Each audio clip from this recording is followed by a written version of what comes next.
CTV news Telugu ఛానల్కి స్వాగతం. నేను మీ కోనేరు వేణుగోపాలరావు.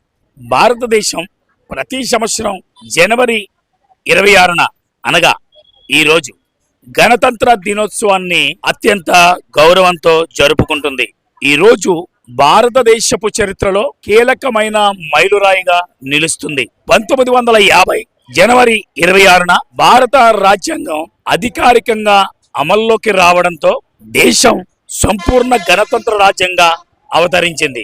స్వతంత్రం అనంతరం బ్రిటిష్ పాలనలో అమలులో ఉన్న చట్టాలకు ముగింపు పలికి ప్రజలు స్వయంగా రూపొందించుకున్న రాజ్యాంగం ద్వారా దేశ పాలన ప్రారంభమైన రోజు ఇదే.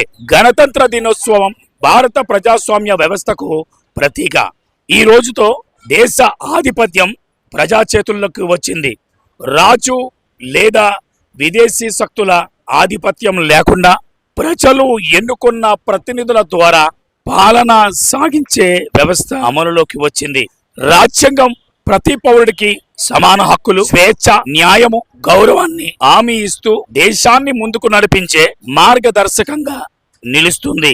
భారత రాజ్యాంగం రూపకల్పన కోసం రాజ్యాంగ సభను ఏర్పాటు చేశారు. డాక్టర్ బిఆర్ అంబేద్కర్ అధ్యక్షతన ముసాయిదా కమిటీ సుదీర్ఘ చర్చలు పరిశీలన అనంతరం ప్రపంచంలోనే విశాలమైన రాజ్యాంగాల్లో ఒకటిగా భారత రాజ్యాంగాన్ని రూపొందించింది. 1949 నవంబర్ 26న రాజ్యాంగాన్ని ఆమోదించగా 1930లో భారత జాతీయ కాంగ్రెస్ ప్రకటించిన పూర్ణ స్వరాజ్యం లక్ష్యానికి గుర్తుగా జనవరి 26వ తేదీని ఎంపిక చేసి 1950లో అమలులోకి తీసుకువచ్చారు. గణతంత్ర దినోత్సవం దేశ ఐక్యత సమగ్రతలను మరింత బలోపేతం చేసే రోజు. ఈ సందర్భంగా నిర్వహించే వేడుకలు దేశ సైనిక శక్తి, సాంస్కృతిక వైవిధ్యం, అభివృద్ధిని ప్రపంచానికి చాటి చెప్తాయి.